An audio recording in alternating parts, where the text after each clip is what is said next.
25 years down the road, and what's going to take place. And I really think Africa is the key, and I think it'll give us more respect as a race of people. I think I was watching a lecture that talked about, if something happened to the Asian population in this country, guess what? Asia is making some calls to the government, like, what's going on? We have some terrorist threats towards, our citizens over there. What y'all going to do about it?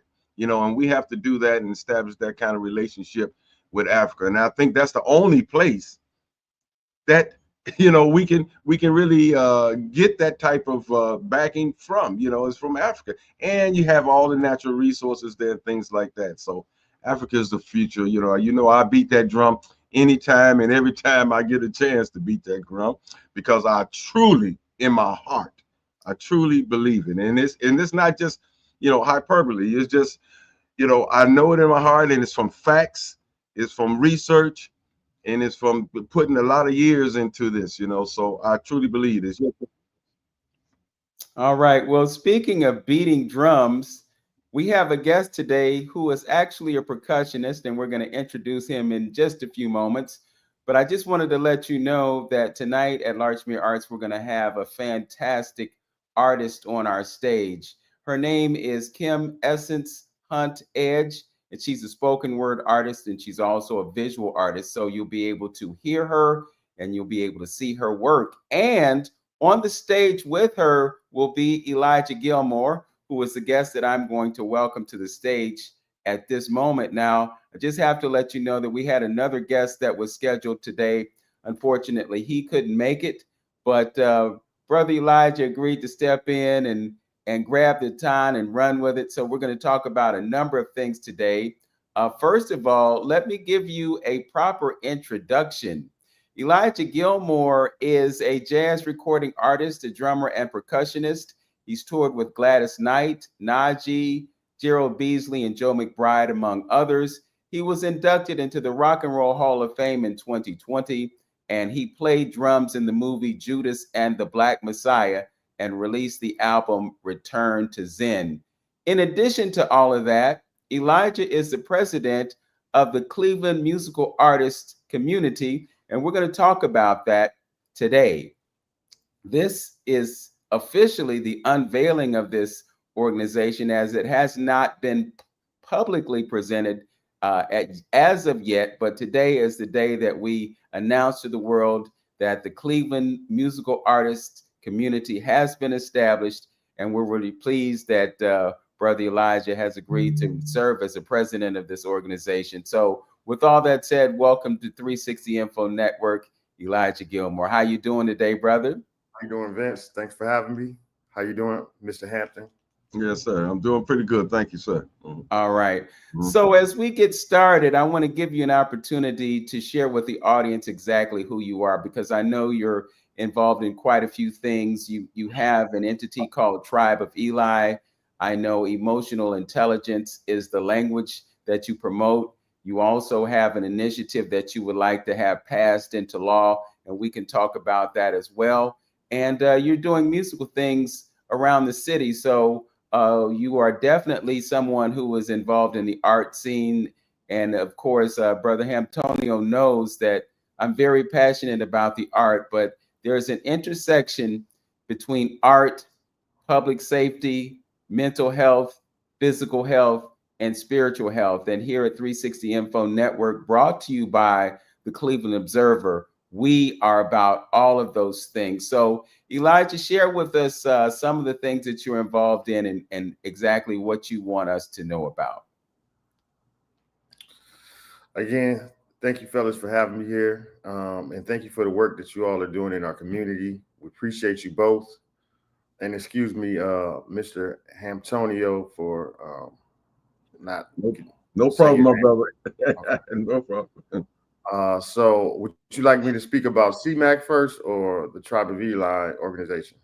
Talk about the Tribe of Eli organization. Okay. So we started the Tribe of Eli organization to teach our community emotional intelligence by way of the arts. And we've seen the impact it's had on our communities.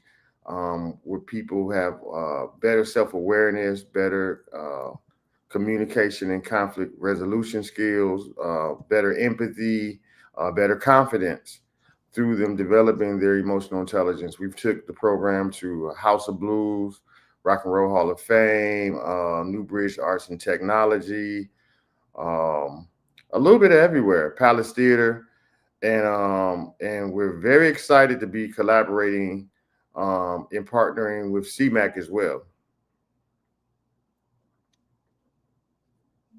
Okay. So, with that said, we can introduce to the audience what we're calling CMAC. It is Cleveland Musical Artists Community. And we'll make it clear that this is not a union per se, but what Mm. we are doing is we are representing the interests of musicians when it comes to things that are related to protections that unions provide for musicians. So it's been a journey.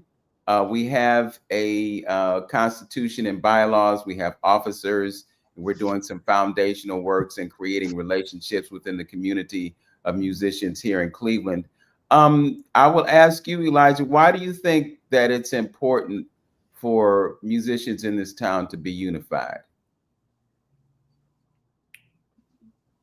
Well, we're going to get some of the desires that we want to see in our artist community accomplished when we unify. And that's what's beautiful about CMAC. We're artist advocacy organization, and our focus is on equitable pay, professional development, education on the music business, and us being able to accomplish our goals by coming together as a team. And again, advocacy for the artist community in Cleveland. Yes. Well, I would agree that advocacy is extremely important. We have a bunch of things going on right now. There is talk of a music commission being formed by Cuyahoga County. And within that, there is legislation that is being considered in Columbus, House and Senate. You've got folks on both sides of the fence. You've got Jamie Callender and you've got Kent Smith, and they have three bills that are being discussed in Columbus right now. And the objective of the Cleveland or the Cuyahoga Music Commission, they're calling it Cuyahoga Live at this point. The objective of it is to bring folks to Cleveland, to bring Clevelanders out, to bring folks from outside of Cleveland into venues in the city to experience live music, because there is an economic benefit to our community when performances take place. Bar owners and venue owners can sell alcohol and food to their patrons, and generate profits, and then those dollars find their way into the economy of the city of Cleveland and surrounding communities. So this is a really important task that is being discussed right now. As I understand it, there is going to be a gathering on December 11th at the 66th, which is in the Midtown Collaboration Center. There will be more forthcoming on that, and we will make sure that the public knows about this. I'm not sure that the entire county is invited to this particular meeting, but I do know that it is going to take place and different people will be invited to it. But again, I just want to point out the importance of this, because we're living in an age where musicians are taking a back seat to others. There was a survey that was done by entities in this community, and it was determined that the average pay of a musician in Cleveland is over $380 per gig.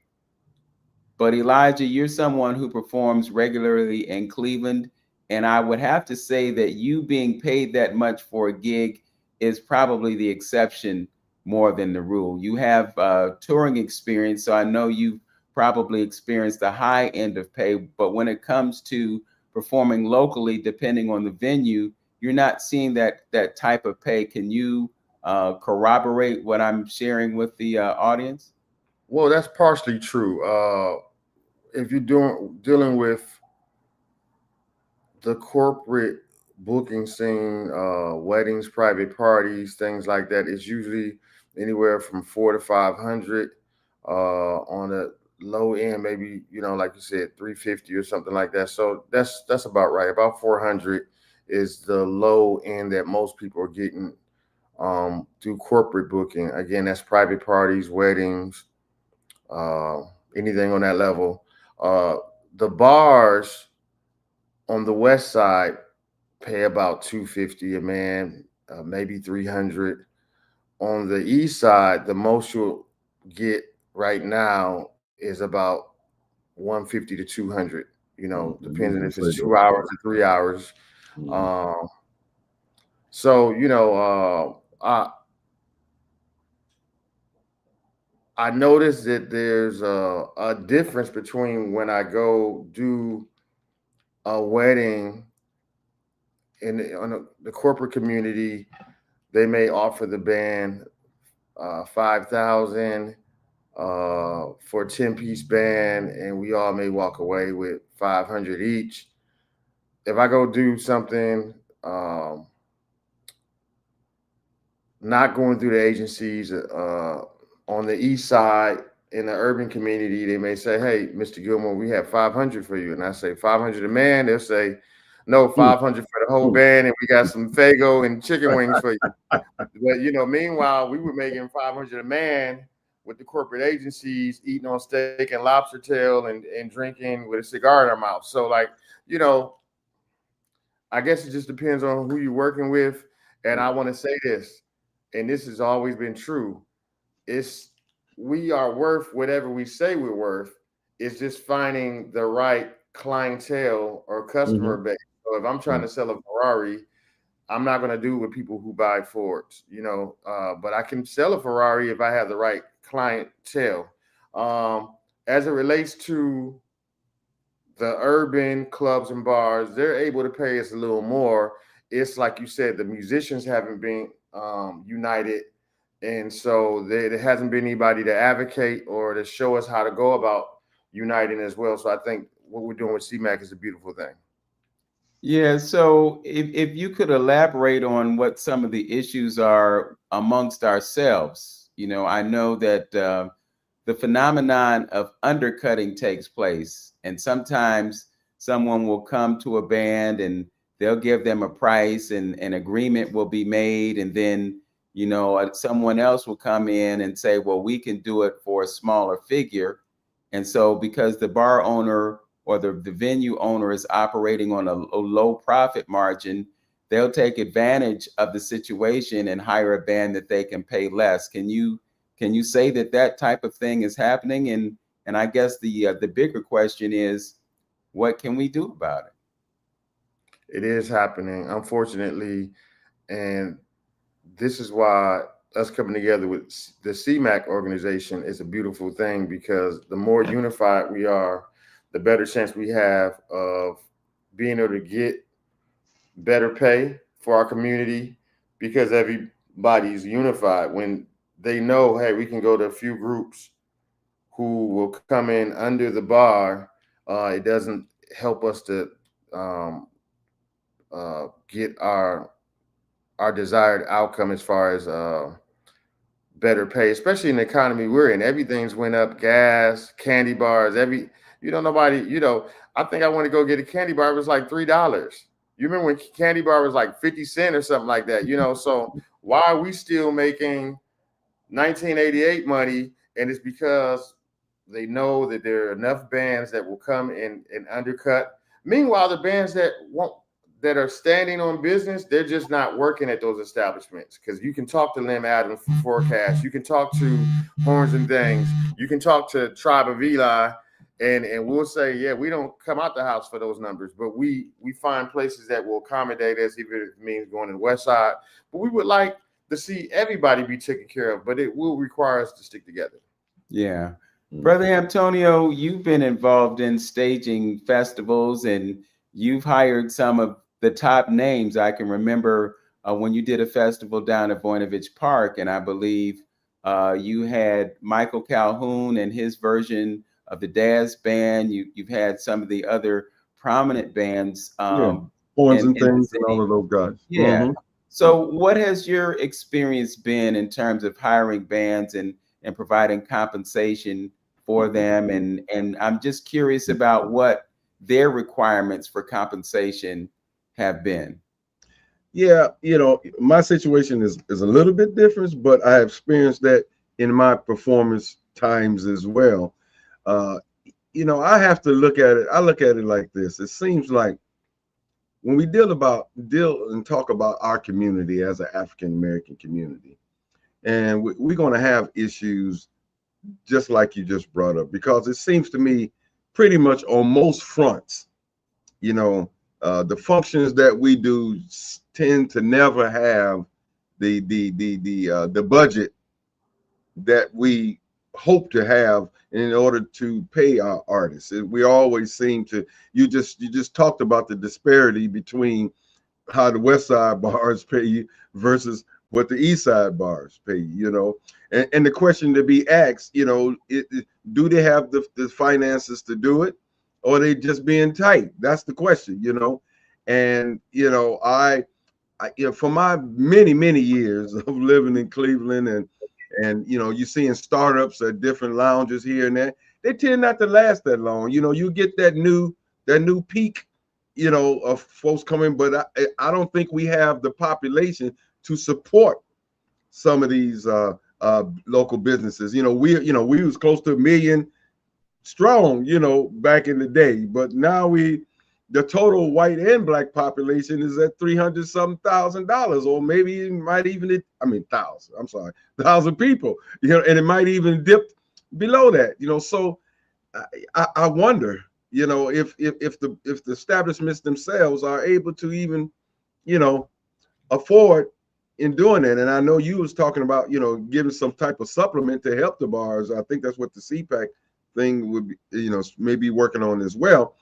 Um, but CMAC, and so I've experienced that, and as far as, in answering your question about the bands, I tried my best to give them the fee that they were asking for. That's what I tried to do, and tried to raise enough money to make that happen for them. Yeah. But again, I was around the city struggling and trying to raise the dollars for them. And I'm saying I think other entities might be in the same position of trying to have the budget in order to pay the artists. Well, I think one of the things that has not been factored into the equation is the fact that inflation is a very real thing. Yeah, yeah, yeah. And the cost for everything goes up. So bar owners are having to pay more for their liquor, they're having to pay more for their food, and I think that's one of the reasons that this legislation is being considered. So what they're talking about doing is they're talking about providing rebates to venues that have 3,000 or fewer seats. And they're talking about rebates of up to $100,000. So for a venue that has a very slim profit margin, that rebate is going to be increasingly significant. And I guess what's on the table is, with the availability of these funds, the supplement that comes to their income as a result of legislation that is passed, some of the benefit of that can be passed along to the folks who are being hired to do entertainment in the city. When I mentioned the $386 a gig, that was a median income. So there are musicians, i.e., Cleveland Orchestra, when they do a performance, they make much more than that. But when you average it out and you consider the person that's paying, getting paid $50 or $80 or $100 to do a gig, and you juxtapose that against someone who's getting paid $600, $700, $800, maybe $1,000 for a performance, you can see that there is a market disparity between what some are getting and what others are getting. And I think the real issue is, somehow we have to level the playing field so that most of us, or many of us, are on the short end of the stick. Elijah, you brought up the disparity between the West Side and the East Side, and it's like, well, why would you want to perform on the East Side if you know that you can go to the West Side and get, you know, more bang for your buck, so to speak. It just seems so unfair. But then you also have to realize that we have different populations on both sides of town. I mean, historically, Cleveland has been one of the most segregated cities in the country. You know, so I would venture to say that the music being played on the west side might be a little bit different than the music being played on the east side. And so we have these different layers. I'm just going to call it for what it is. It's racism, you know, and we're dealing with racism as a public health crisis. And if it's a public health crisis and the public is privy to creating and providing tax dollars, then somehow we have to equalize this so that there are those who don't have to suffer and accept lower pay than others just because of the side of town that they're playing on. What are your thoughts about that, Elijah? So I can contest. I have made 6, 7, 8, you know, and higher, 15, 25, depending on the gig, depending how long I'm there, how many musicians, what's my job. And I know that racism at one point was bigger than it is now. And this, I believe it's still alive, definitely. I don't know if this thing is more of a racism thing because I was working with the groups on the west side, you know, and I'm an African American man, and you know, I think it's more demographics, you know, and we could say, hey, maybe in this demographic of people who make this type of income, it's primarily, for instance, I'm just making something up, white people, Jews, and Asians. I'm just making something up. Maybe they make up the bulk of the people who can afford to pay your band $5,000 versus if you're on the east side, maybe the people that are hiring you primarily are in a demographic of a pay scale that they can't pay you that. And I have to go back to what Hamptonio said. Is it that they can't, or is it that we just have a different mentality? You know what I mean? Like, is it that you really can't? You know, that's. I thought that was a great question. And maybe sometimes people can't afford it, you know. But all I know is at the end of the day, regardless if your client is green, blue, yellow, you know, you have to stand on your business or what you believe your value is and find the clients that can afford your services. Because there's no sense of crying about if somebody's saying that's the best they can do, whether it's true or not. You know, and the good thing about it is CMAQ is going to try to help these companies that so-called don't have the money to get the money. And we don't know if some of them really do have the money, but this could help out in the urban community more. So that's the great thing. Yes. Just want to post a comment here coming from Hugh People, and it states that compliment to Lynn Hampton for having been a fair employer of our services over the years. So we thank you, Brother Hamptonio, and Hugh People is thankful as well for what you have done for them over the years. So I think it's important to say that.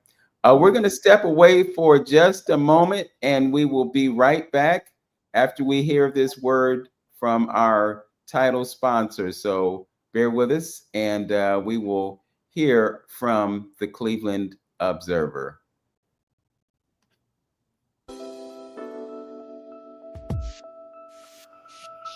Cleveland has stories worth telling and voices that deserve to be heard. That's why the Cleveland Observer is proud to sponsor 360 Info Network with Vince Robinson and Hamptonio on AM 1490 WERE, where truth, culture, and conversation come together. Each week, host Vince Robinson and Hamptonio open the door to powerful discussions, from the arts and community history to the issues shaping our neighborhoods today. And the Cleveland Observer is right there with them, shining a light on the people and movements building a stronger Cleveland. Tune in to 360 Info Network and visit cleobserver.com to read, watch, and share more stories that inform, inspire, and unite our community. Because together, we are Cleveland's voice. So once again, our thanks to the Cleveland Observer for what they are bringing to our platform. We're actually looking at creating content that is cross-pollinating our two organizations. We are in the business of bringing information to the public, and we will continue to do that. So again, thanks to the Cleveland Observer for what they do for Cleveland, Ohio, and surrounding communities. We're going to continue the discussion. We have aboard with us Brother Elijah Gilmore. He is the founder and creator of Tribe of Eli, and he is also the founder, and he's actually the president of Cleveland Musical Artists Community. So thanks to him for coming aboard today, and we'll continue to work through what we're doing here on 360 Info Network. I want to ask the question, or just bring up the idea that when it comes to what people pay to access musical entertainment, we have this inflation issue, but at the same time, because of inflation, people have fewer dollars and they're not really willing to spend as much as they would for local entertainment. So I just want to ask how you feel about that. I mean, I'm looking at the situation at Larchmere Arts. And what happens at Larchmere Arts is that, you know, we've seen the pandemic come and go. And because of the pandemic, people were stretched in terms of their dollars. And then we had inflation kick in, and people still want to pay what they paid back in the day, you know, but the cost of providing food, as I said earlier, the cost of providing drinks for people, the cost of bringing in entertainers, because they're affected, they want to get more bang for their buck too. So, you know, I guess the question is, what can we do to bring people into the real world and to understand that, you know, everything goes up and so does the cost of being entertained. Brother Antonio, I ask you that question first. What are your thoughts? I'll repeat that again, Vince, the summary of it. I was writing something down. My bad. Yeah, I'm just saying that, you know, in a large way, just like pay has been held down, what people are willing to spend on entertainment is also being held down. And Okay. you know, I think about the fact that, you know, we have folks like Elijah who tour with national musicians and get paid on a certain level. And when people attend those concerts, they'll pay, you know, 50, 60, 70, 80, $100. And the same person who's playing in a band with a national entertainer plays in a local band, and folks are hesitant to pay, you know, $5 or $10 or, you know, $15 to say to see the same person. You know, so I just what you thought about that. That's strange right there, and that's always been an issue, you know, with us. I you know, again, it's kind of like what we used to. It's our mentality in reference to that, you know, and actually, there's always been a problem, you know, for us as a community, and I've seen artists, you know, complain about that all the time. And again, I have to go back and, you know, to that question, you know, do they have the funds, or is it just a mindset that we are prone to and used to? You know, that's the question. You know, we don't know. You know, and just to flip it, let me flip this on the other side of that. You know, just something to think about. Other communities and other ethnic communities, and it's a question that we just need to ask ourselves. Do other ethnic groups charge their constituents or their other ethnic patrons the same price, you know, and we can say that across the board, do they give them the breaks that we'll be looking for in our ethnic community? I mean, I'm just throwing it out there as a question. I wonder, do they, you know, when you have the Jewish community doing enough and they trade and work amongst themselves, do they give them a break? You know, and then when it comes to them dealing business with somebody outside of their community, do they give them, I mean, do they charge them full price for it? That's what I used to say a lot of times when I was out there drumming. You know, I was bringing their culture back to them. You know, so I wasn't trying to sell them the culture. So money was never an issue to me because you know I knew what I was doing. I was on a mission of bringing our culture back to our people. You know, but at the same time, you know, I think as Brother Eli would say, you know, that we tend to um, understand we tend to understand that dealing with our folks, we usually have to massage our prices and things when it comes to us, you know. So I don't know if we got into that rut and used to doing business with one another like that and looking for you know, some negotiation power or whatever, or is that a normal situation? Because do other ethnic groups when they get together and selling services and stuff to each other, do they look for a break, or do they ask for a break, or do they pay the same price as everybody else? That's the question. Could I answer that? Sure.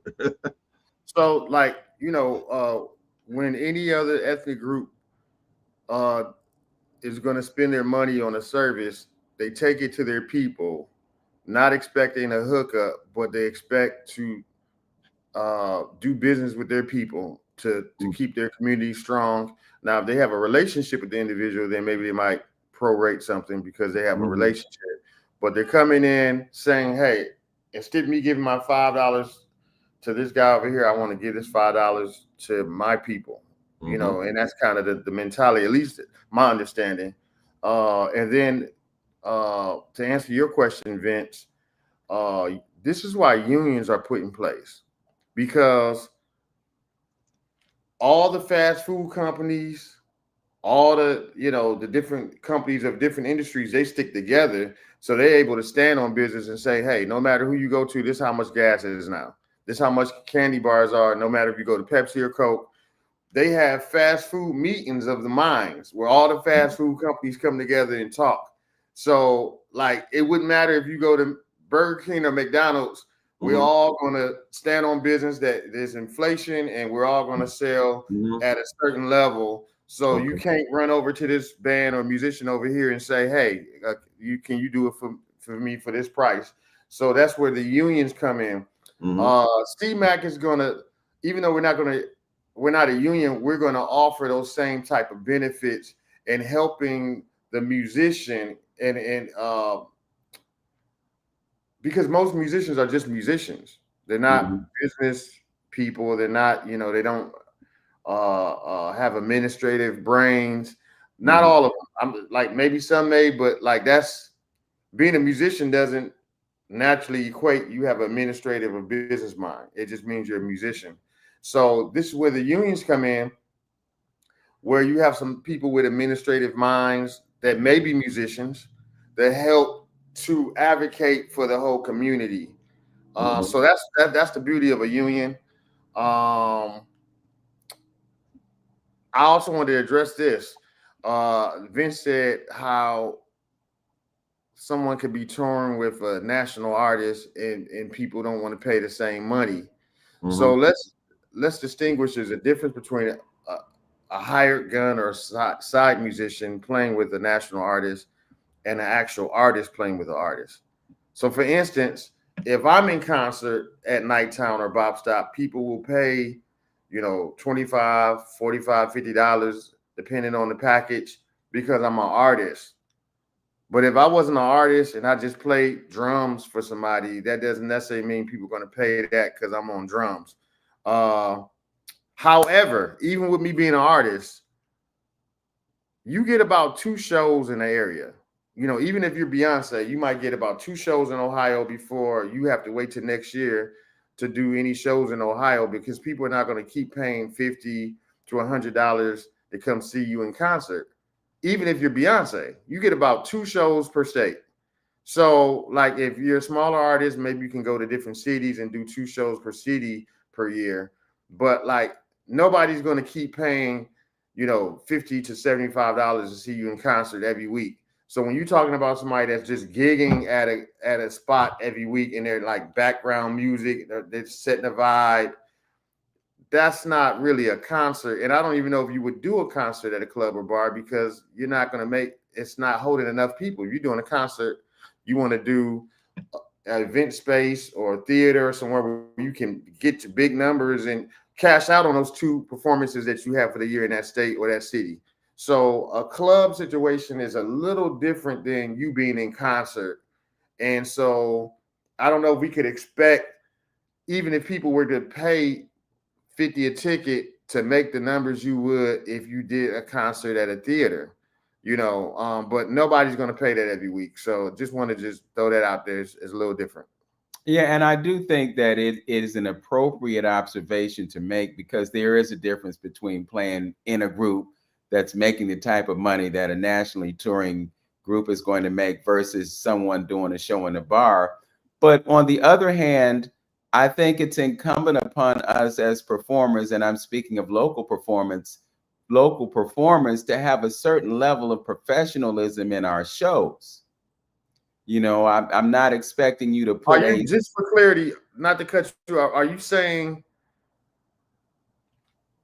a performance? Are you saying a concert? Because I'm saying you get 2 concerts per year, no matter if you're local or national, that people will pay, $35, $50, $75 to see you in concert. You get about 1 or 2 shows per state or per city.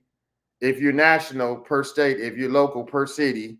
Are you saying a concert, or are you saying just a regular gig performance? I'm saying a regular gig performance. Okay. I'm not talking about a concert. I'm talking about that local band that may not have any professional experience doing tours or even doing concerts. But I think it's incumbent upon us to have a certain level of professionalism in the way we present ourselves to the public. Okay. As someone who leads a band, I take the time to put a set list together, to have a flow that is, thoughtful. I take time to look at the keys that songs are played in, to give people sonic variety and not just play a whole bunch of songs that are all in the key of C minor. There's a certain level of thought that goes into doing the performances. They may not be concerts, but they're still performances. And I think the public deserves to receive a certain level of performance or professionalism in the shows that are presented to them, whether it be at a bar, whether they performing in a garage or whatever. And I'll give you an example. You look at a local group, Forecast. I've seen them do performances, and there's a certain level of professionalism that comes in their shows because they take time to rehearse. There are some bands that don't have rehearsals. So basically, when you see them in public, what you're witnessing is a jam session and not something that has been curated to a certain level just to present that professional performance to an audience. I think audiences deserve that. And that's why when we look at the Cleveland musical artist community, these are things that we want to have conversations amongst ourselves with, so that when we come out, we bring a certain level of quality in our association with the organization. That's the point that I'm making. But I receive your point about the difference between a concert and a local show, because it is relevant. And also, to add to what you just said, and I agree with you about giving excellence, no matter if it's national, local, whether you're in concert or whether you're at a coffee shop, to give excellence. I'm in agreement with that. In addition to everything you just said, you remember I was talking about on the corporate level, on the bottom end, we can make 400 to 500. On the top end, we can make, 600 to 900, depending on what you're doing, maybe even more, maybe 15, 25, depending on what you're being hired to do. A lot of those situations, there's no rehearsals. They send you your set list of music. You may not even know who you're performing with. With some agencies, they just pair up different musicians for an event, for a wedding or private party, and you're going to make 400 or 500 on the low end, but there's no rehearsal. They expect you to come in as a professional, know your music, and there's like a cards that they give the client and give the lead, whoever the lead musician will be for that night, and they will ask, was Elijah on time? Was he dressed appropriately? Did he know the music? Did he have good energy? Was he professional? And you get about 2 times the jack up and you're blackballed. Like, they don't call you again. Like, no, they're not gonna, But what I'm saying is there's no rehearsals, but this agency just got 10 grand or more. They paid the hired gun musicians 5 grand among 10 people, 500 each. They got 5 for themselves, so about 10 grand with no rehearsal. So I just wanted to say that there's a lot of gigs or a lot of work opportunities in the musician community where you can make, 5 to 1,500 easily on a regular day with no rehearsals. But they're expecting you just to come in, know your stuff, come in with a good attitude, good energy, professional, dress sharp, on time, and then there's some bands like Horns and Things or Forecast that are like a band, where they're a band, they're doing original music, and they may not walk away with 1,500 a man, but they're coming in with excellence because it's their brand and they're representing themselves as artists. A lot of bands in the area, they're not artists. They're not viewing themselves even as on that serious level. It's like, we're going to come up with a name that we can put ourselves under to get the gig, but we're not viewing ourselves really that seriously. We're hired guns. We know we're going to get hired gun money because we're not in concert. And, we pretty much been doing these songs forever. So if, this band could go make, 5 to 1,500 a man with no rehearsals, we're not rehearsing. We're not even a band. We don't have any original material. We're not in concert. We're just going to show up and do the songs we all know. We might call some songs off right on the spot. And that's it. Well, I think what we're talking about is expectations. When that entity gives you a song list, it's assumed that you read music. So if you got the music in front of you and you operate at a certain level of professionalism, it doesn't require the rehearsal because you're playing the music as it's written. Well, that's true, but these gigs usually there's no charts. When we're doing the corporate, there's no charts. Like if we're doing theater work, yes, but for a lot of the corporate gigs, it's just you have to do your homework before you get there. And like I said, you get 1 or 2 times, maybe 2 times. They might let you go after 1 time of messing up, but 2 times you're definitely out of there. They're not calling you again. But again, the expectation is that the level of your professionalism is that if you get this song list, whether there's a rehearsal or not, you're going to know the music. And if you don't know it, you're going to learn the music before you get there, and what I'm saying. And that's not a concert. So we don't have to rehearse because it's not a concert. We just need you to perform at an excellent level, look professional, be on time, have good stage presence. You're performing for the people for their party, or you're performing for this club to get set a certain vibe, and that's it. But of course, if you're in concert, no matter what the money you're getting as a band, you're in concert, of course you're going to rehearse because this is your brand. Yeah. Go ahead, man. Yeah, I just, I want to throw this in here before we off live here too. When we was talking again about the payment and our mentality, and the thought came into my mind of us having, as people know, as far as I'm concerned, I stress culture, and I think that's the key to a lot of our issues is having a common culture or Afrocentric culture that that, that is embedded in us through our genes and heritage and our lineage, So, and I think that's the main problem that is causing a lot of problems in our community and in the African American community. It's the culture. And I can tie that on into what we're talking about right now when we say a breakdown. When our good brother Eli says something about, these ethnic groups come together and they, it seems like their head is on saying, hey, I'm gonna spend this money with and giving this to our local community to empower them and things of that nature. So if we as a people have a culture breakdown to where we're not doing business with one another, we don't respect one another, there's no customatic type of things that we are doing, that we empower ourselves. So I can see that being attached to what we're talking about here. It's a culture breakdown. Because if we had the mentality of saying that, hey, I'm spending this money with our people, regardless on what it costs, because I know the purpose and the reasons on why I'm doing this.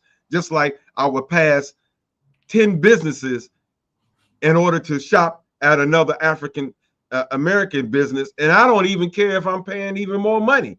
That's the mindsets that we have to have as people. So as Brother Eli was saying, those people that is willing to pay top dollar to their people like that, they're culturally linked, and they passing that money around to themselves.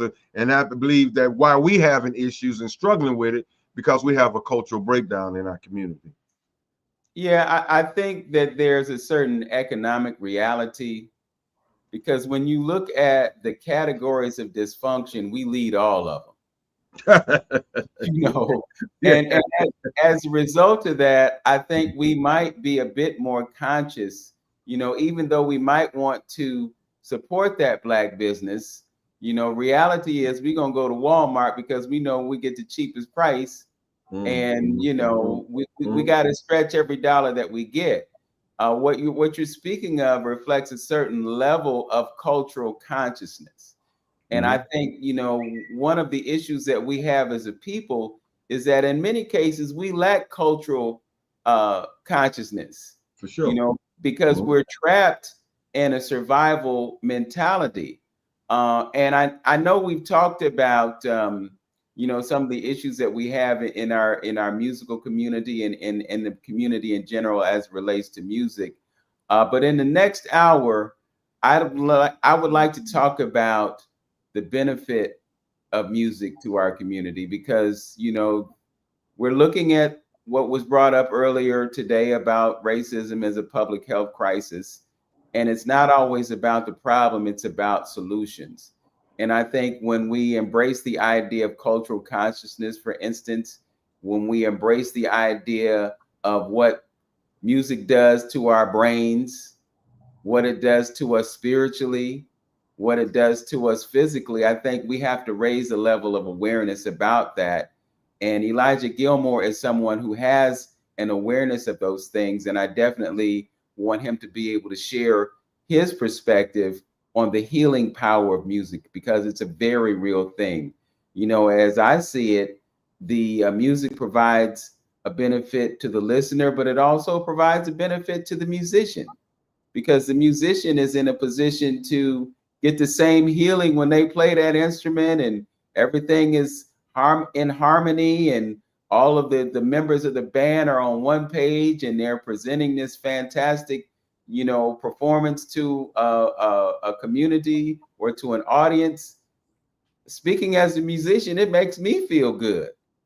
It validates my connection to the creator, and even above and beyond that, to present something to an audience that I created, that I'm not just regurgitating something that somebody else did, but I'm giving something original to an audience, and to witness their enjoyment. I mean, that's one of the most rewarding things that happens for us as musicians as we ply our craft, so to speak. So want to talk about some of those things before we make our paradigm shift to YouTube, Facebook, and LinkedIn. I just want to remind everybody that there are folks that are watching us online in addition to being on the radio, and we appreciate your presence on our broadcast.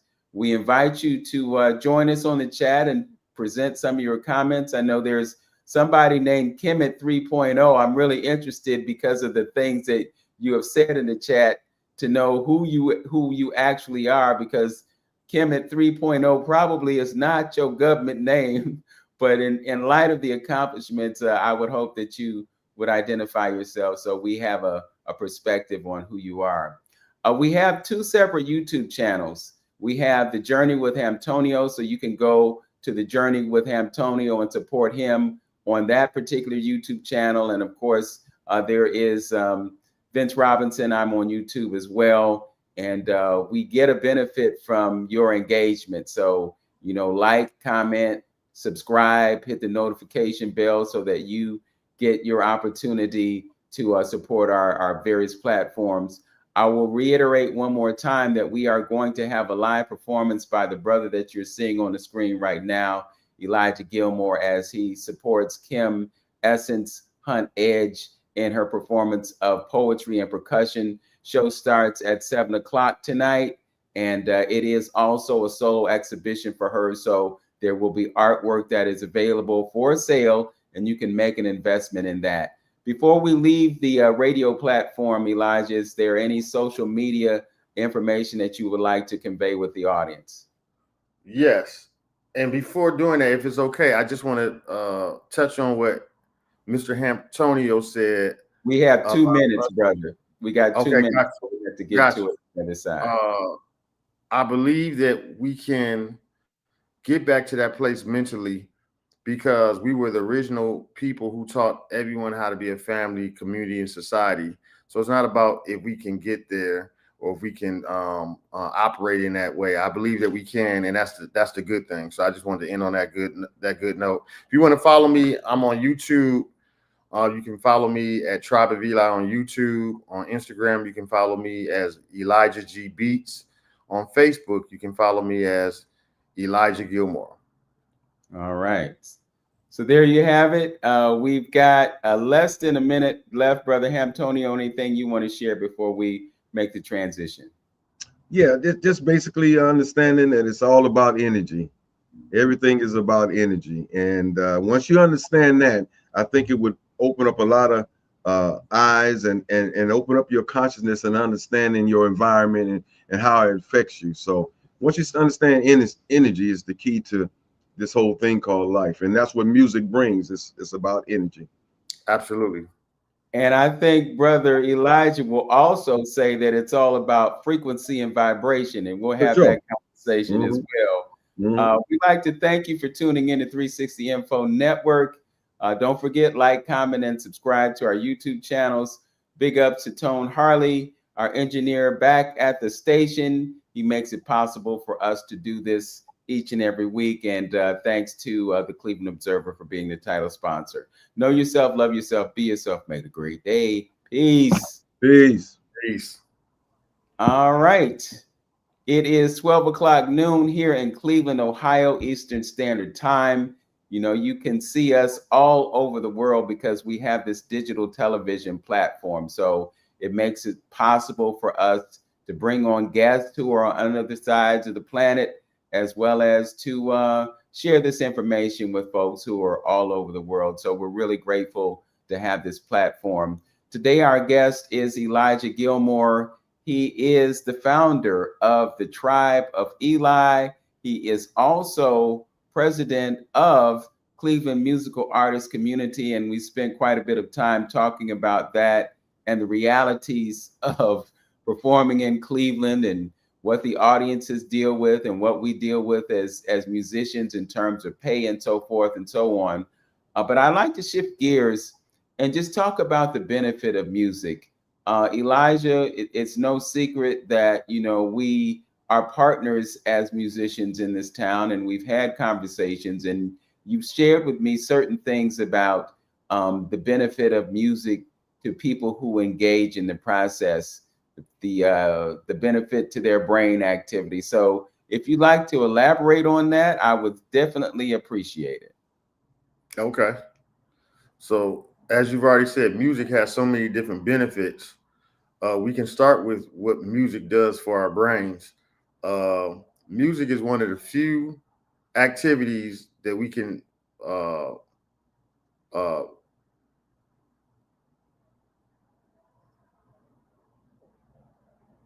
experience our whole brain being activated. So, like if they were to put our brain on an X-ray, and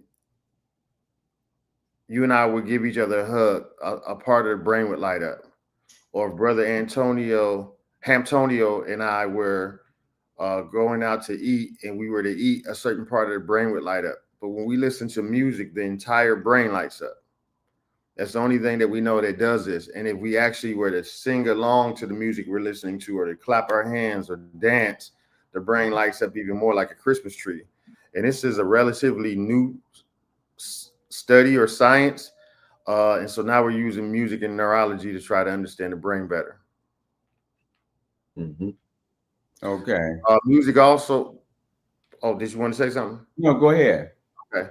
Of course, we know music is great for bringing us all together. You know, you can go to a Michael Jackson concert and everybody from every walk of life can get along with each other for that hour, 2 hours of the concert. You know, music is good for therapy, whether you need to relax yourself because you're having anxiety and you put on some slow legato music that can calm your spirit, or whether you're in a slump and you got to put on something with an upbeat that you can get energized. You know, when people go to war, they have the upbeat so you can get energized. So we know that music is great for those type of things too. They're really getting serious with the study of music now. They're getting into stuff like binaural beats and the different frequencies that will help you to either go to sleep or to focus. You know, it's really interesting to me because, you know, we just thought of music just from a standpoint of like entertainment, dancing, you know, or, you know, that's my song, but we didn't understand some of the uh, benefits to our health, whether mentally or biologically speaking. And now the generation that we, or the modern world that we live in now, health and wellness is a big thing, and music is a big part of it. Yeah. Well, to add to what you're saying, I recall seeing a few different videos where there was someone who was suffering from dementia, and they would share music with them. And in that moment, they actually came to life. You know, the music had such a tremendous impact on them. And for whatever reason, it kind of took them back. So they were able to remember things that happened a long time ago versus, you know, having a deficit in terms of remembering something from 5 minutes ago. So Absolutely. there's definitely a benefit to music. And as you spoke of the binaural beats and you know, I think about the solfeggio frequencies and, you know, use them in my own personal life. I actually have a frequency generator. And this frequency generator enables me to program it to a specific tone because different tones provide different benefits. So if, for instance, if you look at 528 hertz, the 528 hertz, it kind of programs you into an idea of having love for everyone. You know, it's like that, but it's also something that provides healing to your body. You know, you look at 174, same thing. You know, if you have inflammation in your body, you can program this frequency generator to 174 hertz. And then the impact that frequency or that vibration has is that it fosters a certain level of anti-inflammatory activity in your body. There was a person by the name of Dr. Royal Rife who did a lot of research on that.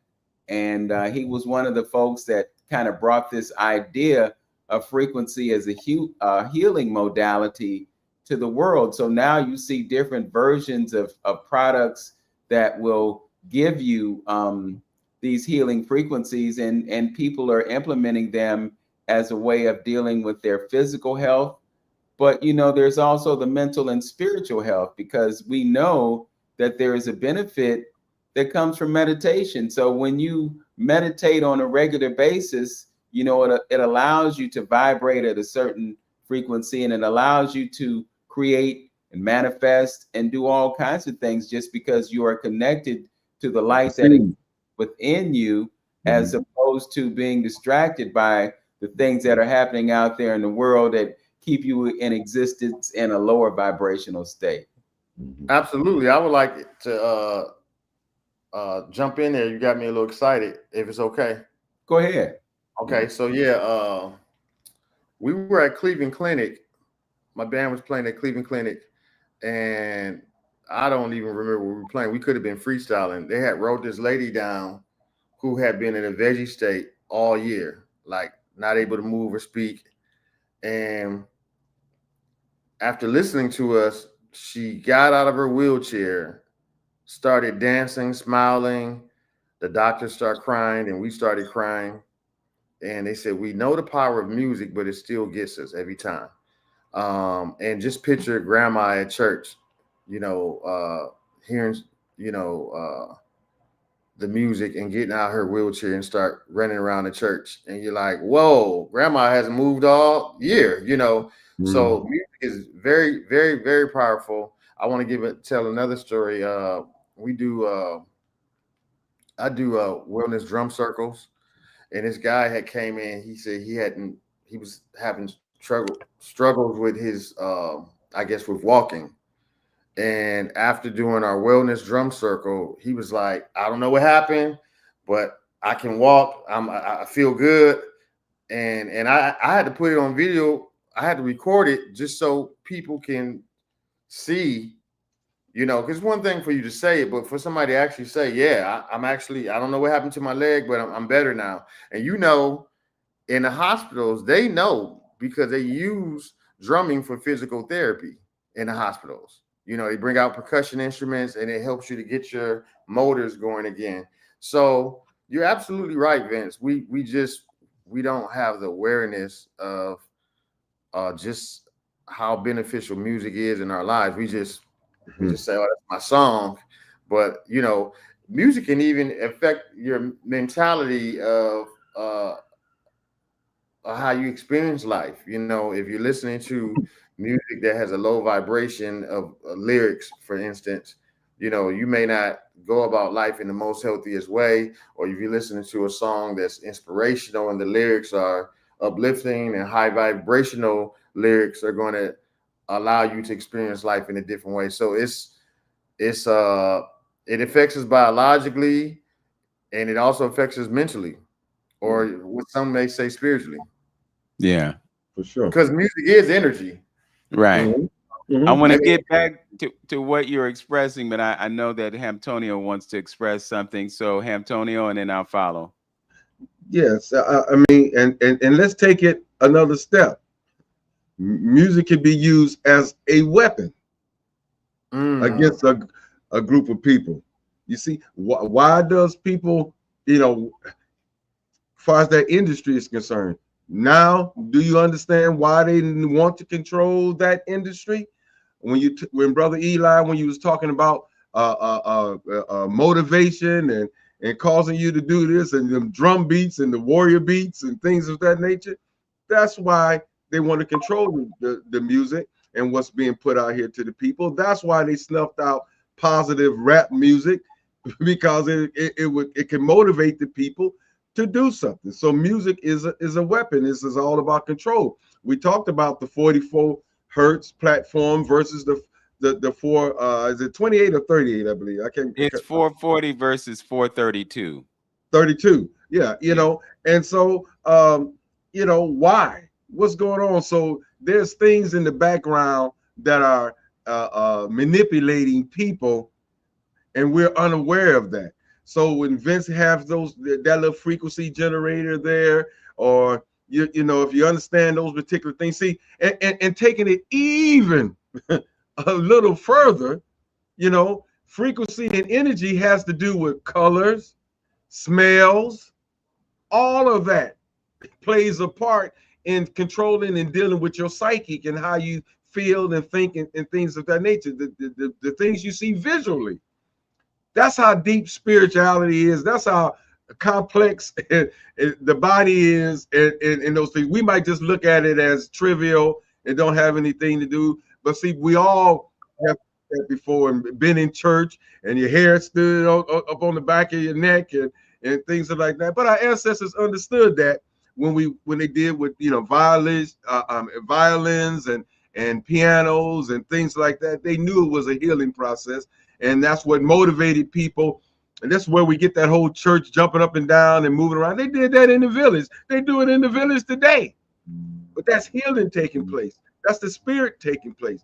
So if you got a group of people who know that's been practicing mind control and things like that for the longest, and they understand that, they know that they can manipulate music in order to pacify or calm down the people or control the people in a certain kind of way. And these are some of the sciences that we need to know. That's why I say energy, frequency, all that is all about that. And once you understand that, you can do better and can control in your life. Absolutely. Well, you said it earlier. You said everything is energy, and that's true. Even our words are energy. You can cast spells from the words that even if you want to, for those who may be Christian, if we want to put a little Bible on it, life and death is in the power of the tongue, and so if a man thinketh, and we don't realize how powerful our thoughts and words are. It's all energy. It's all energy. So Vince and I was talking about this. In church, we say faith. In the streets, we may say, law of attraction. And in the science world, we say quantum physics. In church, we say, I like your spirit. In the street, we say, I like your vibes. And in science, we say you have good energy. It's all the same, So, and once you, like you said, and as Vince said, once we are aware and understand how energy operates, then you start seeing that everything affects you from, like you said, from colors to words to music. It's all energy, vibration, and frequency. Okay, so if I could, I want to rewind to follow the comments that you made before Brother Hamtonio expressed what he expressed. And we can start with the biblical reference that you made. God said, let there be light, and there was light. Think about it. God said, and it was a power of words. It was a power of sound that created light. If you look at it again from the biblical perspective. You just mentioned a few moments ago, spelling, casting spells. Again, it's the power of sound with the words that you utter from your mouth. And one of the things that I've been extremely mindful of is what we say, the words that we speak, the thoughts that we think. And you talked about, and what Antonio said about how music is used against us. That's exactly what I wanted to express before he expressed it.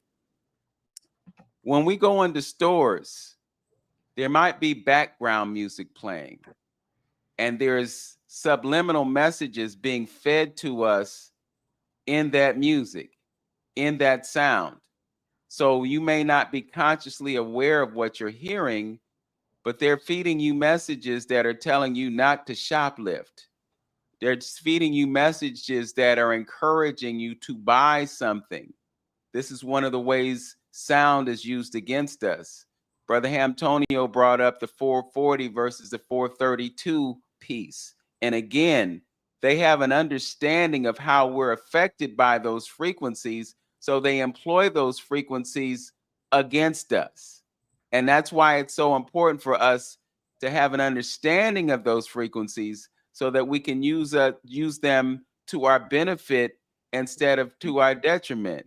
Brother Antonio made another great point about how positive rap music got pushed out of the space and it was replaced by gangster rap, and all that other kind of stuff. You had artists like KRS-One, and even later down the line, you had Most Def and Talib Kweli and others, Common and others who were giving you something of substance. But where we are right now is a music industry that understands the power of music and is giving us music that is not detrimental. And what they do when they do this is they create these loops. And so we're not aware of those loops. And those loops keep us trapped because of the way music is used against us. So once again, it means that we have to have an awareness of this and we have to work against it. One of the things that I really appreciate about live musical performances by local musicians, particularly those who give you their own music and not the music that is just, everybody liked this song, so we're going to play this song.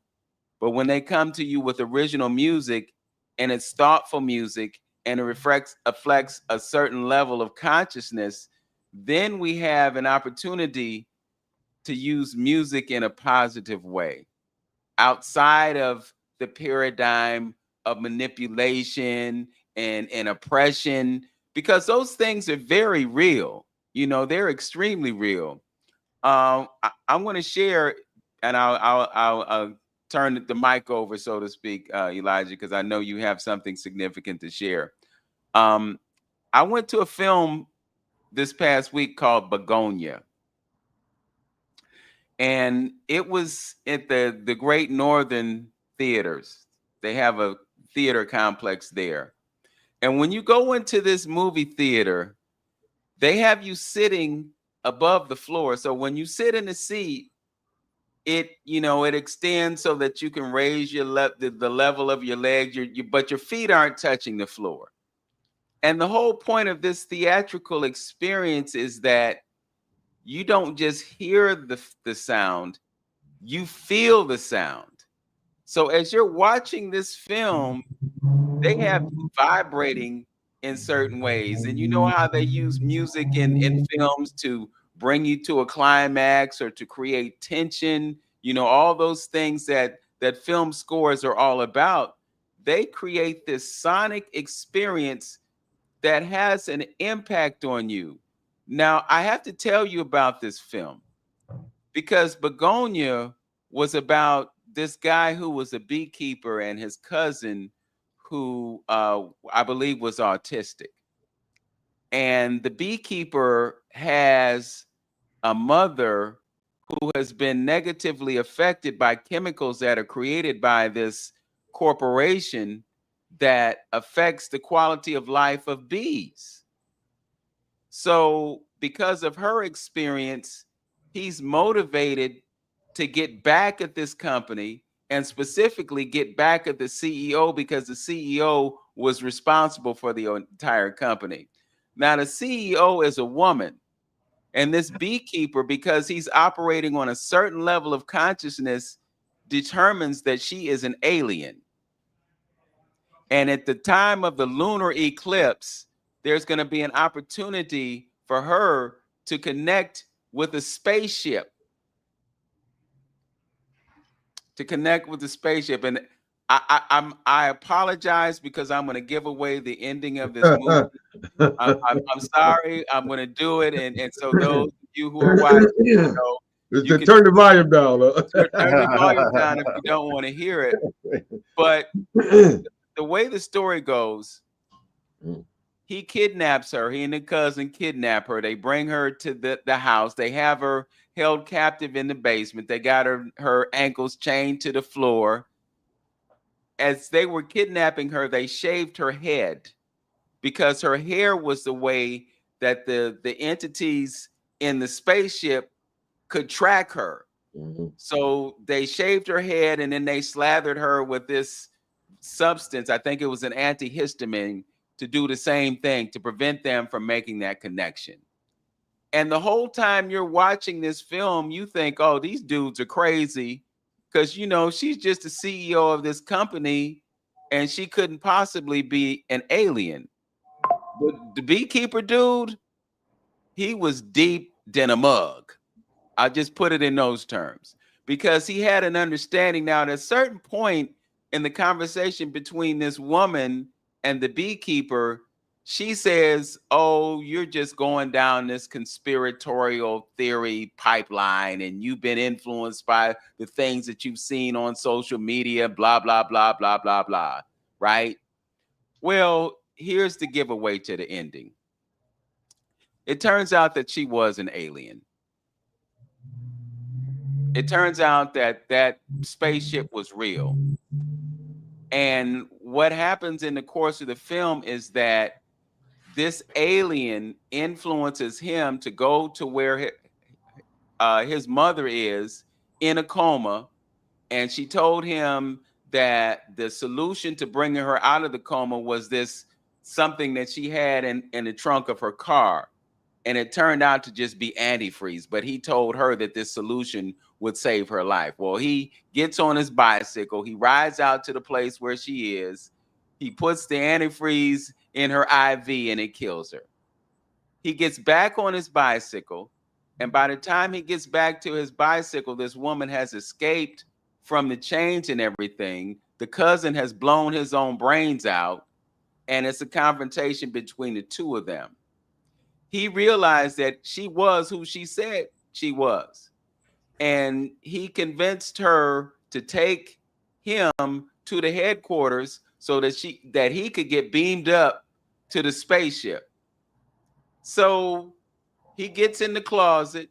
She's got a calculator that she's putting these numbers into, and it could have beamed him up to the spaceship, but he had this stuff strapped on as protection, and he ends up blowing his brains out. And then after that, security comes in. They rescue her because he blew her knee out, because he was punishing her. They put her in an ambulance, and they're driving away from the place. They got oxygen on her, and she says, "Hey, wait a minute." She takes the mask off. She gets out of the ambulance. She hobbles back to the headquarters. She goes into the same closet and she gets beamed up to the spaceship. She gets up there and it's like this council of aliens, and there were black faces in them. They had different bodies, but the ending of the movie is that she goes over to this bubble.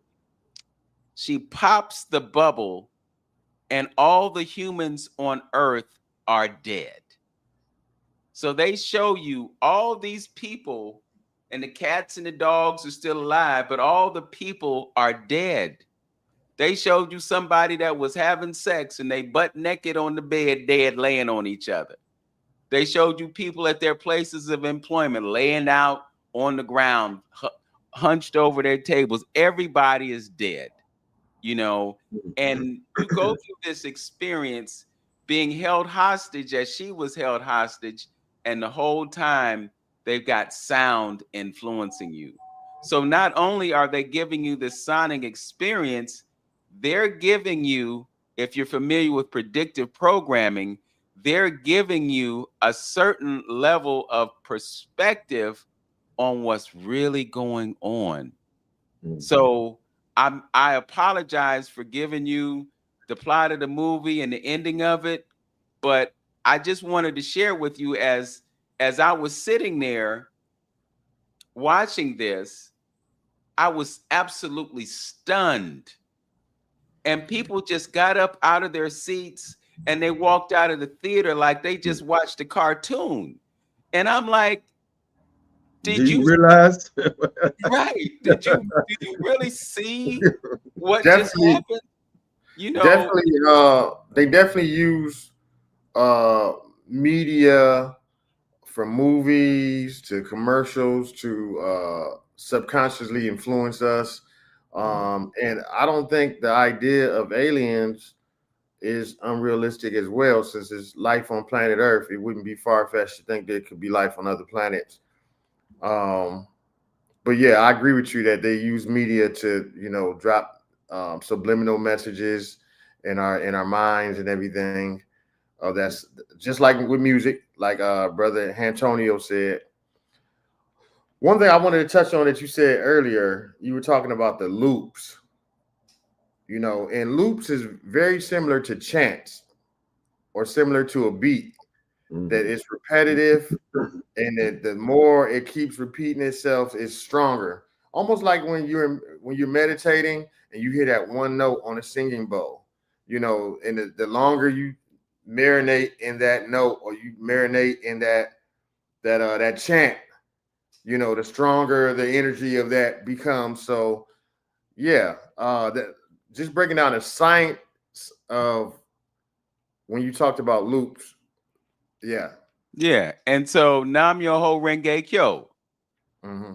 if you're Buddhist, that has meaning to you. And I've Yeah, yeah. listened to people who are chanting, and I've actually chanted with them, Nam Myoho Renge Kyo, Nam Myoho Renge Kyo, Nam Myoho Renge Kyo. And then they create a certain vibration with Mm-hmm. those words. And then, you know, we've been online where we've talked about, I think Brother Wayne Chandler has brought this to us, how you could have all these monks in one location chanting at the same time. And even though there are a very small portion of the population of the world, them being engaged in that chant can actually have an impact on the entire globe.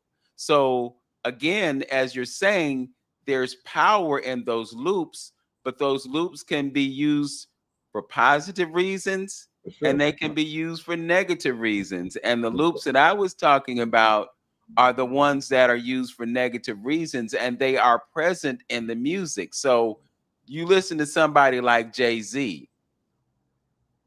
Well, Jay-Z will take you into a place of darkness, you know. There are other artists, same thing, you know, and you look at the impact that the music has on you. I've got playlists, Elijah, on Spotify. And when I'm working out, you know, I'll put on some hardcore gangster rap, right? You know, because it's getting you, you Some know, war music. getting you hyped up, you know, and Yeah, you pushing the weight and you know, but yeah. I had to think about it, man. I had to think, you know, what am I listening to? You know, what am I allowing to circulate in my headspace?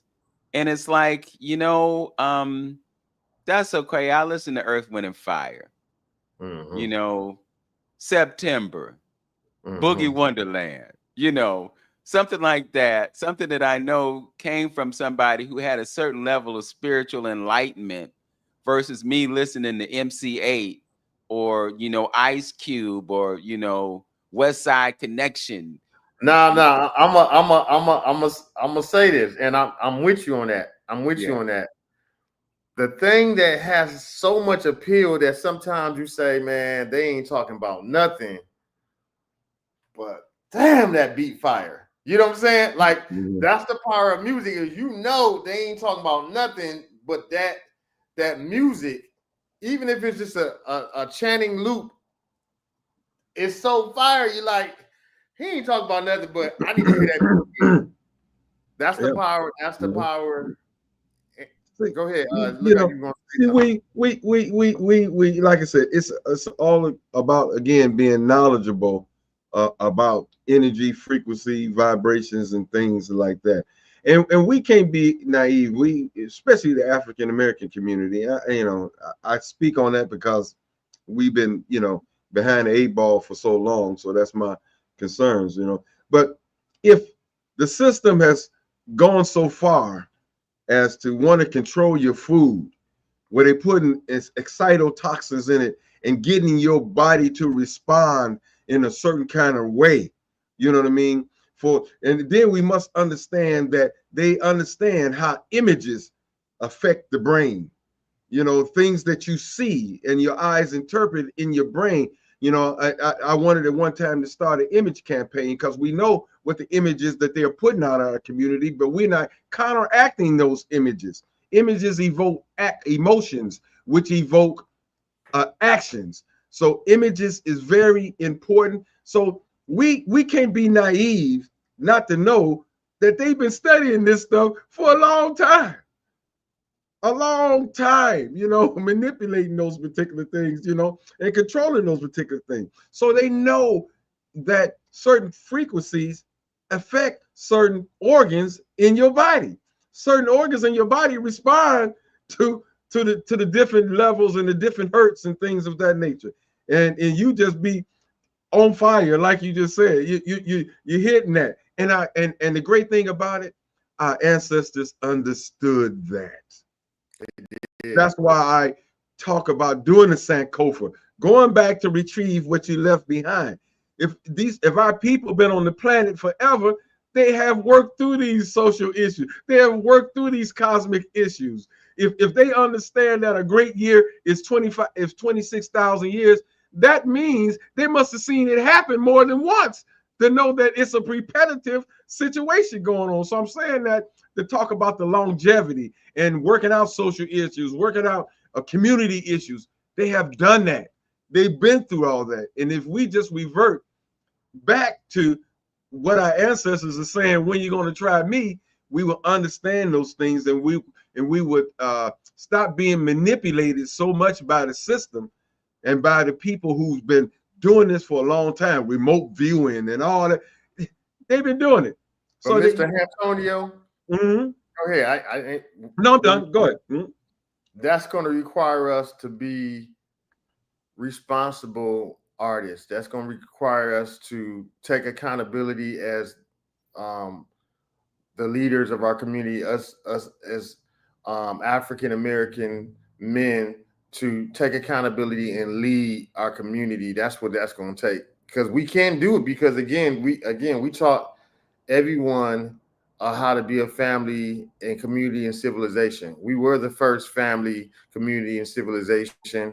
And when we talk about the struggles that African Americans have, we're talking about the descendants of the slaves from America who are trying to play catch up with learning how to be a family, community, and civilization. And to our credit, there were several towns that we've built that were burnt down or bombs were dropped on when we try to, raise ourselves up to a civilized standard. So there's that too. But the whole point is, I agree with you. I agree with Vince. We have to be responsible artists. We have to be, we as the African American leaders or men of our community we have to point the first finger at ourselves for where we want our communities to be. And I can see why a lot of us might feel hopeless, that if every time we built up a city or a town, it was burnt down or bombs dropped on it, or when we got leaders, there were bullets put in their heads. I can see how we could just feel like, all right, we don't want to go too high because I don't want a bullet in our head. I don't want bombs dropped on us or our city burnt down. So we're just going to operate in a safe space and in a place of sort of hopelessness, I guess, if that's the word. But the good thing that I like about the times we're living in now is that we're living in an internet age, and we're able to see that there's so many people who are not racist, who want to see us be able to operate as one human family. And I heard Vince say this: it's not enough to just talk about the issues, but to come up with solutions. Yeah. So if I could expand what you just shared about us being descended from slaves, I think we also mentioned the fact that we were the original family. I think you talked about that. But the slaves split the mom and dad up on different plantations. So let me make this point. As the original family, we were all over the planet. Absolutely. Okay, so when you look at the work of Dr. Rashidi, when you look at the work of Wayne Chandler, when you look at the work of Dr. Ivan Van Sertima and others who asserted the African global presence, it wasn't just that we were descended from those who were brought over on the slave ships. Those who were already here were also part of that entire paradigm. So I just want to make sure that we include. Are you talking about the indigenous Indians? I'm not talking about Indians. I'm talking about Africans all over the planet. Well, weren't the indigenous Indians African? We can include them in this conversation. Okay, but I'm just talking about the African global presence, not just being relegated to us who are brought over.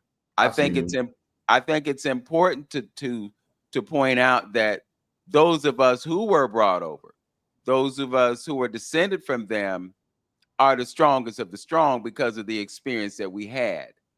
And I also wanted to allude to the significance of the narrative, because sometimes, we talk about the fact that our cities were destroyed, but we never talk about the fact that we rebuilt them.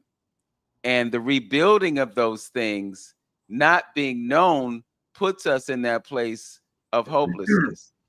When you look at what's going on this planet right now, there are people in various places who are doing things to have a positive impact on where they are.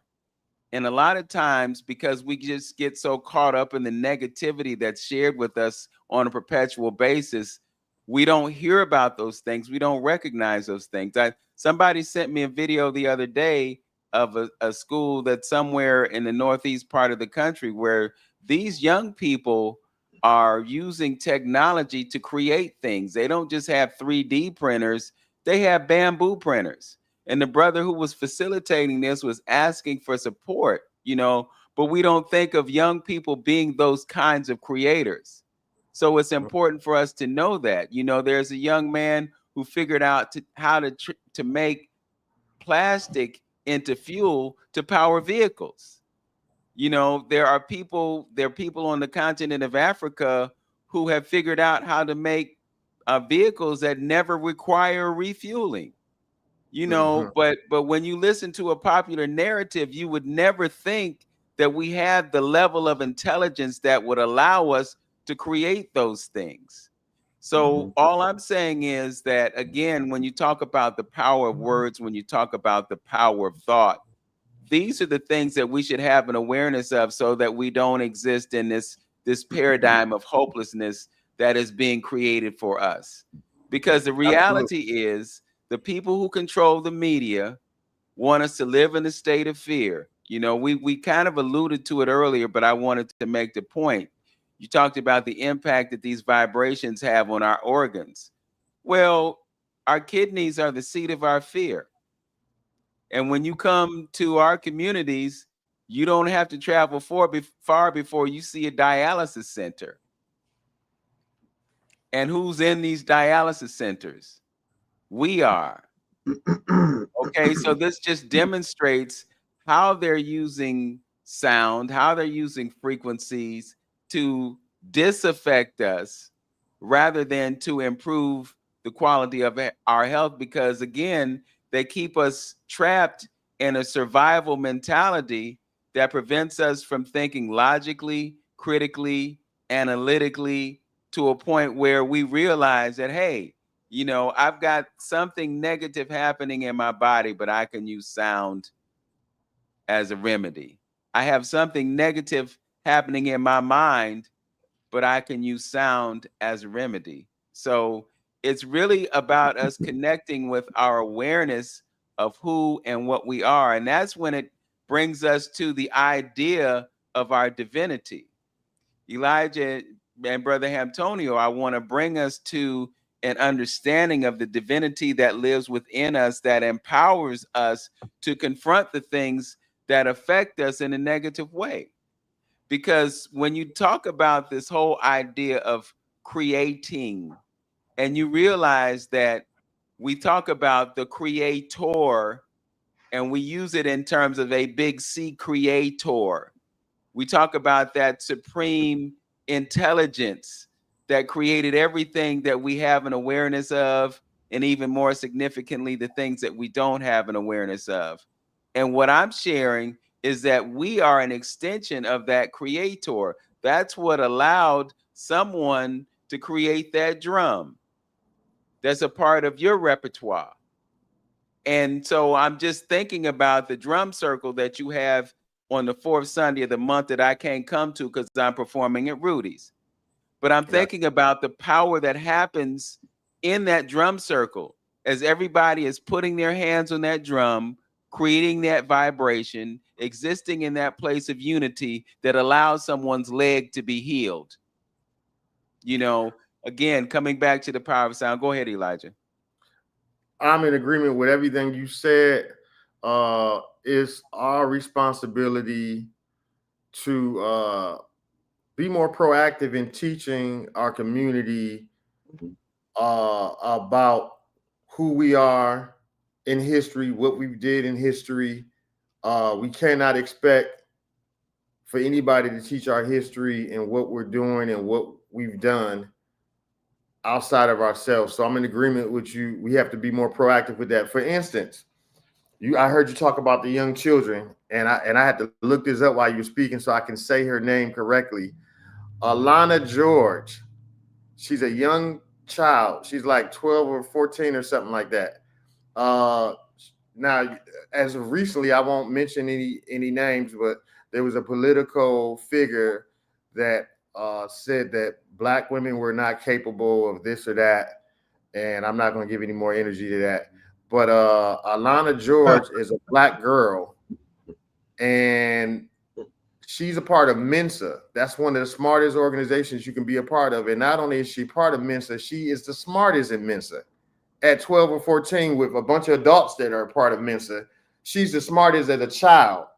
You know, and these are the type of things that we need to be teaching, and not wait for people to teach, you know, us who we are.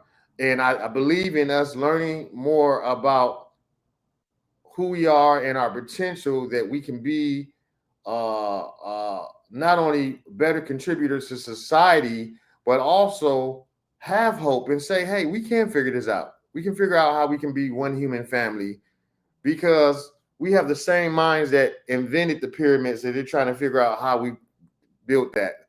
You know, we have the same minds as Alana George, you know, but we don't believe that we've lost hope because of all the narratives that have been painted to us about who we are and what we can't do. So I agree with you, Vince, and Mr. Hamtonio, that we definitely have to be more proactive in putting the right type of energy out here to our communities. And actually, we're one human family. I want to say this too real quick. You don't get the snow leopard without the leopard. You don't get the leopard without the Black Panther. Now, the snow leopard wants to beat his chest and say he's the latest evolution of leopard. And the Black Panther beats their chest and say we're the original, and maybe the leopard on the savannah plains that we know of the most, the gold one with black spots, he may say he's the most popular, but they're all leopards. We're all one human family. Everybody has African in their DNA, including Europeans. We're one human family. We have to learn how to operate as one human family, or we will inevitably self-destruct at some point. Everybody will push their bombs and that'll be it. So we have to learn how to operate as one. There's just the human family, just Earth. There's not China and America. It's just planet Earth. And we don't need attack from aliens to come together as a human family, but we will need to exercise some emotional intelligence. We will have to do some critical thinking. We may have to tap into some technology. I think the arts will also help lead the way. But I understand when people say, well, we need to get ourselves together first so that we can have a seat at the table and have conversations. I'm in agreement with that as well. But just people need to know we're all one human family. And, you know, genius is not in a color, you know, it's not in a gender. Genius is genius. And I'm so in agreement with both of you saying about us being proactive and putting the right vibrations and frequencies out here, monitoring what type of music we listen to, and also just being more responsible artists ourselves to make sure that we're putting the type of music out that's going to heal and uplift our communities. Yeah. Yeah. Just a quick thing. Let me ask both of you guys a question. How does it affect your psyche, or how do you feel when the majority part of your life you're not being represented? You're not being represented. All the heroes, all the folks who saved the day, all the the folks who so smarter, all the folks who's living well and things like that. How does that affect an individual? If they have to deal with that, would it put them in that back seat, in that complacency that you was talking about, Mr. Eli? Do it make you feel that way? Because we're wondering why we're not expressing ourselves or not motivated to do some of those things. Now, I think as a community, the things that we're talking about here, if we really want to make an impact on some things, is what we're talking about. Setting up schools of science like that teach you that cells have memory. Talking about the DNA and how it affects you, and that you still tied to your ancestors, and you still got that genius cell that is inside of you, or how your name within itself, or how it sounds, the audio that comes out of your mouth, how it affects you and affect the body. I think if our young minds start learning that particular thing, that particular stuff at an early age, God knows when they get to the point of the level of being able to create some stuff with knowing those type of sciences behind it, God knows what they could create. We got geniuses just sitting on it haven't been activated, that they don't know. They don't know these things are being played against them to control them and things like that. So that's what we should be doing. We're gonna make some serious impact and turnaround. Oh, So absolutely. I wanted to say something to what you just said. Mm-hmm. I got some good news for us. We live in the internet age. That was the game changer. That was the game changer, because information can be shared among the entire world through the internet. So initially, America being more of a racist country, they're going to show you the white Indian, the white successful Indian, the white successful Mayan, Mexican, Puerto Rican, Asian, even though we know there's very dark versions of all of those. There's very dark Mayans, very dark Indians, very dark Puerto Ricans, and they're not going to show you the dark Asians and Mexicans.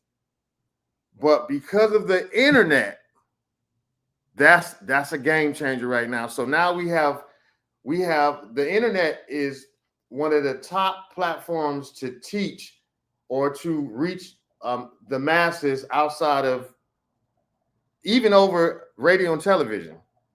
And I also want to say this, in me touring across seas a lot, I got a chance to experience Europe. And I figured out that this is an American thing. Europe is not racist like we are in America. I would go in their malls and see black mannequins with afros. They got black billboards, black commercials. Like, it wasn't, I'm like, where am I? And now I understand when people left. People like Baldwin and people would go across there and not want to come home, or would just stay over there like Nina Simone, because Tina Turner. Racism is not a thing over there. Like that when we got over there, they would say we hate what's happening to African Americans in America. That's what they would say when we get off the planes in Europe, because they can see what's happening through the internet to us. And it just wasn't a thing. Even their food, they don't put all the chemicals and preservatives in their food like we do. So America is more racist and capitalist driven. And so I want to say there's hope. I want to say that there's hope. Everybody is not the same. And like I said, that game changer is the internet. So any information we want to put out here that can help strengthen our human family, and then strengthen our human family, especially with emotional intelligence and awareness, it's going to help with issues like racism, sexism, and all the different things that divide us. Because in coming into emotional intelligence, we have to have awareness of, why do I feel the way I feel? Is there a healthier way to deal with this? Go ahead, Vince. You look like you was going to say something. Well, I have to agree and disagree. And I'll tell you why I disagree. But I just want to go back to something that you brought up earlier. And you talked about how they're dark Puerto Ricans, dark Mayans, all. That's the evidence of the African global presence, because those people evolved from us. Now, when you talk about this human family, there are similarities, but there are differences. And these are things that have been quantified by scientists when it comes to genetics. You know, there are certain markers that we have in terms of our genealogy that give us more than others have. So when you talk about the evolution of Europeans, well, the evolution of Europeans, you know, demonstrates that they evolved from us. So there are some genetic differences that I think that we have to consider, which is not to say superiority or anything like that. It's just a fact. You know, it's science. You Oh know, and yeah, there's we have, differences between men and women. You yeah, know, yeah, it's science. But let me continue. When you talk about racism, the experiences that drove Nina and Tina and others to go to Europe where they were treated differently, you know, but at the same time, you take a country like France and you see the level of racism that exists in that country. You go to Ukraine and you see how, you know, Africans who were living in Ukraine were treated when that skirmish Russian. broke out, you Mm-hmm. know. So I don't think that it's necessarily accurate to say that the racism isn't there, because it's there. It's just experienced in a different way. You okay. know, when you look at what the Moors did for the Europeans, the Europeans weren't bathing. They didn't know soap. They didn't know toothbrush. They didn't know cleanliness. And it took the Moors to bring that to them. And then you had the conquistadors who went over to Central America, and it was the same thing. They got there and they had elaborate sewage systems. But those And I same know racism is everywhere. Like, let me finish, Elijah. Let me finish. Let me finish. They came to those places in the world and they found that they got an education from us. But I just think that it's important to reflect on the historical facts, you I got know. you.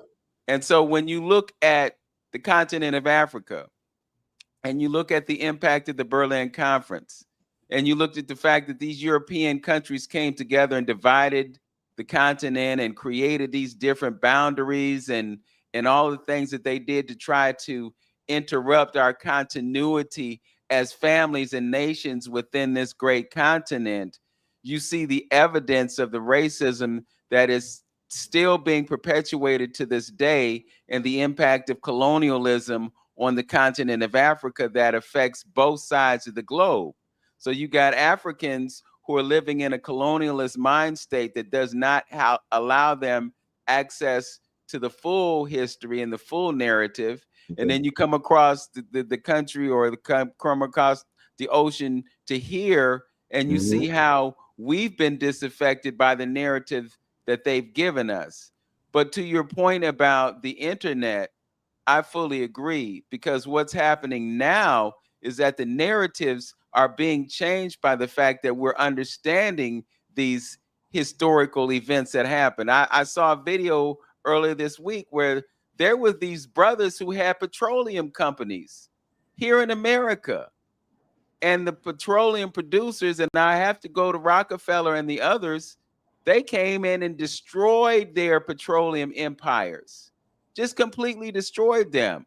When I pick up my history book as a 17-year-old student, I don't see that in the book. And when I get to college, I don't get that either. But to know that we were subjected to those kinds of things, the same kinds of things that resulted in Black Wall Street, Greenwood being destroyed, Raleigh, Durham, North Carolina, and all the other places that are under lakes right now because they wanted to destroy us. These are the things that they don't share with us because they don't want us to understand the lengths that they have gone through to suppress our greatness. But these things are bubbling up to the surface, and now we're getting a greater awareness of who and what we are, because we are divine beings with the ability to create the things that can make our lives better when we vibrate on that frequency, on those levels that allow us to attain connection to that divinity so that we can solve the problems that we're confronted with. So I agree with you on that. Yeah. I agree with you on that. And I think two things can be true. I think that we have to educate our community on our greatness and also educate our community on things that have been done to us undercover. In addition, I guess I was just saying that there are people on the planet who have white complexion or what we call white, who are not racist and who want to see our world advance. And so I know there's going to be theft everywhere in the world. It may be higher in certain places. I was just kind of shocked at how it wasn't so much of a thing in Europe, but I still know that it's still there. You know, Mhm. Yeah. Yeah. Yeah, And just they stopped slavery before yeah. America did, you know. Yeah. Yeah, and I don't want to discount the fact that we are one family. And I don't want to discount the fact that we have allies within the other population, if I can characterize it as that, that are compassionate, concerned, loving, and part of our community. And You gave know, up their lives. yeah, and you know that yeah, absolutely. the whole strategy has been to divide us. That's why, you know, LBJ said if you can convince the white man, the poorest white man, and these aren't his exact words, but basically what he was saying was if you can convince the poorest white man that he's better than a black person, you know the rest of the story, you know. So, but when you look at what's going on right now, you know, somebody talked about the president, you know, taking the SNAP benefits off the table. Well, it's affecting them more than it's affecting us because there's more of them on it than us, you know. Mhm. So but the thing about it is they create these lines of division to keep us fighting against each other. But what you're seeing right now is you're seeing a certain unification because we all understand that we're fighting against the same evil no matter what the complexion of our skin is. And it's that unity that disrupts the plans of the elites who want to put us adverse to each other, and so they can keep us from fighting against them because they got us fighting against each other. We have to lock arms and unite against the oppression that oppresses everybody. When you look at what's happening with currency, they're debasing the currency. When they debase the currency, what happens? Inflation kicks in. When inflation kicks in, it costs you more to purchase something than you purchased the day before. Mhm. And the whole time they are transferring wealth from us to them. Mhm. This is a game that they're playing with currency because they want you to have this mindset of lack. They want you to have this mindset that you never have enough. You know, you're struggling to pay the rent. You're struggling to pay your car note. You're struggling to pay the utilities. You have to make a decision between buying the medication and buying something to eat. And the something that you eat is causing you to have to use the medication, but they keep you in darkness about that whole paradigm, you know. So the answer to all of this is knowledge. The answer to all of this is information. The answer to all of this is consciousness so that we can make the choice that will allow us to understand we live in a universe of abundance. Everybody's needs can be met when the Mhm. resources are used in a certain way. This is Mhm. to Antonio's point, this is the way of the African. This is the way that the village takes care of itself. This is a way that people cooperate with each other so that they don't have to go without. Because we have land, we can cultivate enough food in Africa to feed the planet. If you look at what's happening in Africa, the resources that power this globe, the coltan, the cobalt, all the gold, all the things that they're taking out of the earth, Diamonds. it's all there, you know, and Mhm. we can't look at it as an us and them. We have to look at it as a cooperative situation. We have the benefit of education here in the United States, and we can go over to Africa and take what we know about education to enhance the educational experience of those young people.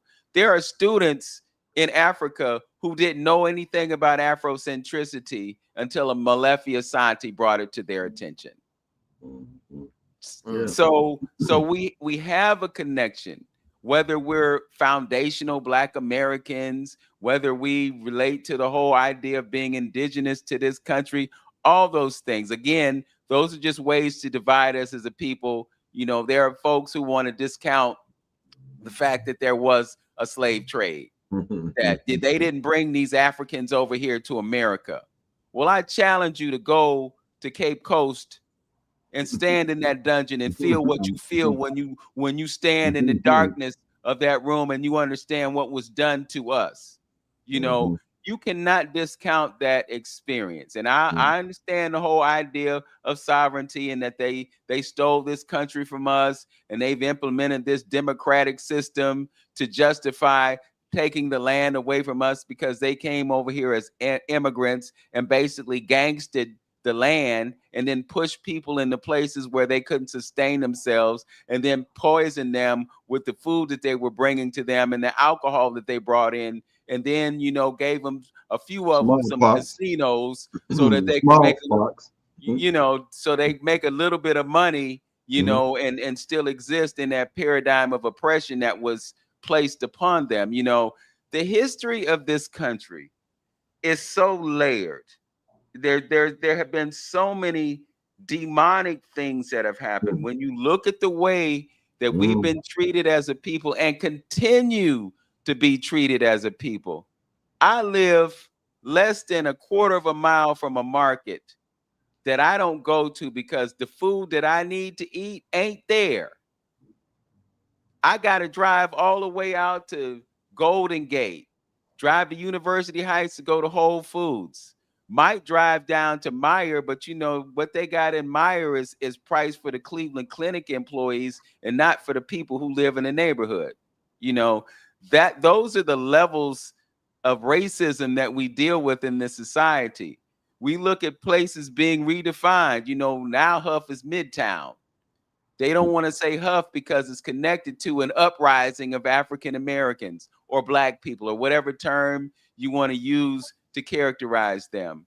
But the gentrification is real. Them taking back what is ours is real. You know, these are certain realities, but you know, it's and all about. Go ahead. In addition to everything you said, we got to acknowledge the European Americans who I have a friend, and I can say her name. I know she won't have a problem with her. Her name is Linda, and I met her on tour with Gladys Knight. She said she was raised in a racist home, and she broke that generational cycle. She stayed with a Black person, lived with a Black person for a few months just to see what it was like to be with a Black person.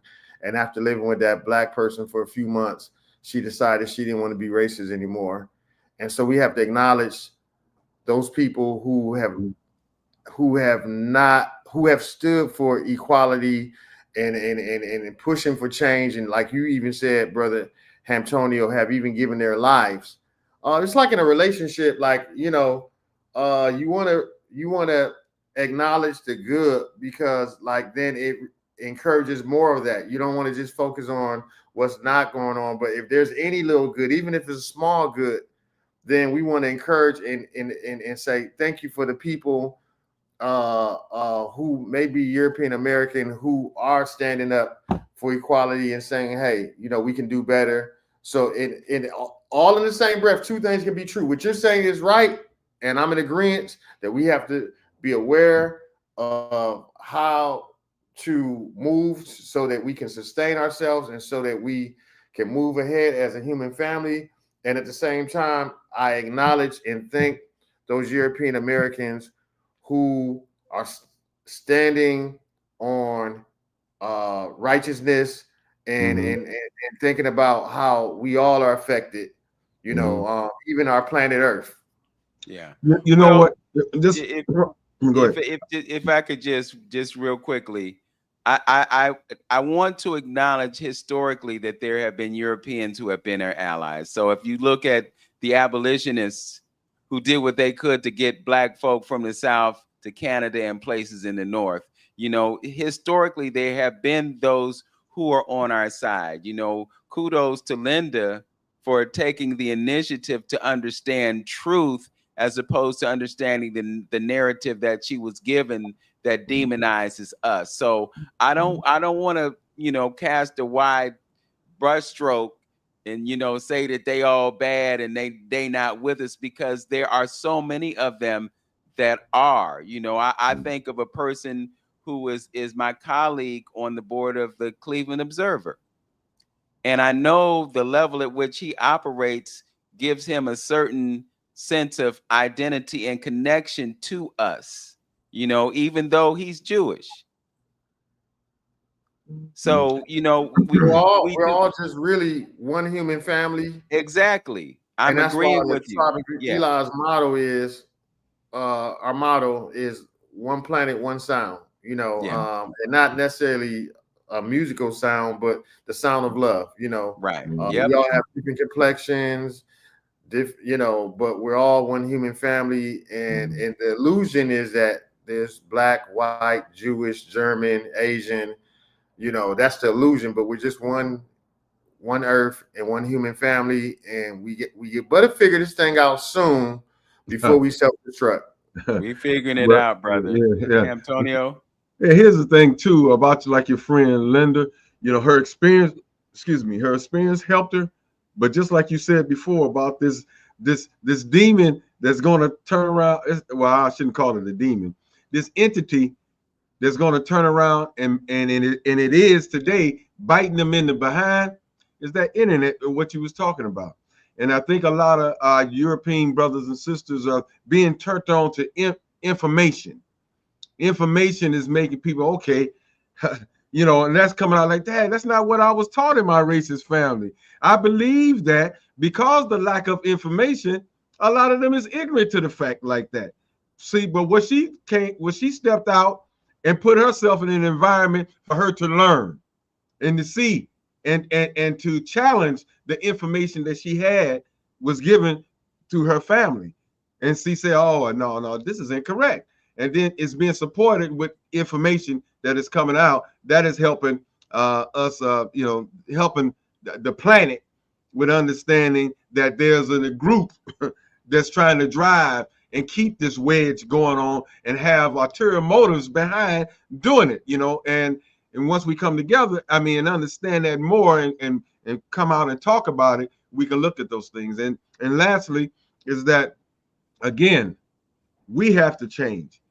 If we change, he has no choice but to change. And the things that he's getting off right now and able to do because we're still in the same mindset, operating day to day with the same type of energy that we're bringing. The lack of, let me say, the same type of lack of energy and knowledge that we're dealing with, and he's able to manipulate that and keep us in this position. So we change ourselves by knowledge and information. He has no choice but to change because you change. Yeah, and just to embellish Absolutely. what you just said, many times it's them who's telling us the truth about the situation. Yeah. You got folks like, I think his name is Tim White, and then you got some everyday people that are getting on and giving you the history and telling you the Martin truth about Bernard the and all these situation. folks. So Yeah. it's not that they don't know, because they are among those who are spreading the word and spreading the information. And again, Elijah, I fully, completely, and totally agree with you. One family, one love, because love is the answer. And I think music is the thing that brings us together, that connects it to that spirit of love that allows 20,000 people to be in an arena watching Earth, Wind, and Fire and Mhm. doing this. Yeah. Right. Right. Everybody's together, everybody's feeling music, everybody's getting the message, everybody Mhm. is united by music to get to that place of love that can allow them to cast aside their differences and to realize that we're all one family. So Mhm. this has been an amazing conversation, Elijah, and I think, and I don't think, I know that everything happens for a reason. And that's the reason that we were able to have this conversation today.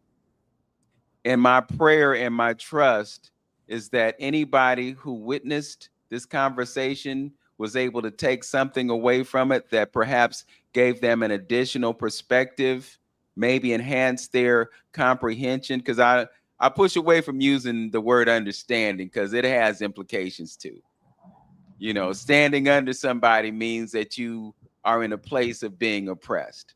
So I push back on that. I'm very, very increasingly more mindful of language and the power of our words and the power of our thoughts. So my prayer and my trust, not my belief, but my trust, and not my hope, but my trust, is that someone who witnessed this program or those who may watch this in the future took something away from this to change their perspective, alter their perspective, perhaps enhance their perspective, and comprehend that we're moving in the right direction, that there is no need for us to exist in a state of hopelessness and helplessness, that we are all equipped to do whatever is necessary to save each other and to save this planet.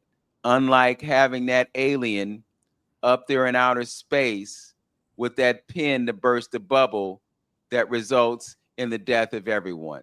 They want us to believe that they have the power to do that. That's why that film is out there, because they want to plant that seed that they have the control and the ability to destroy us all. That's the ultimate message that I took away from that film. And see, what they do is they plant those seeds, and then subconsciously you buy into that. But there are opposing forces, and my trust is that these opposing forces will prevail, and we are the opposing force. So Absolutely. yeah, anything in closing, Elijah, before we release you, because we know you got a student to take care of. So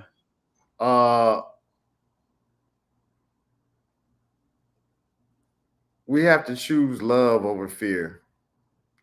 You know, a lot of negative behavior is rooted in fear. Like if we say racism, for instance, that's a group of people thinking that they're superior or that people are beneath them.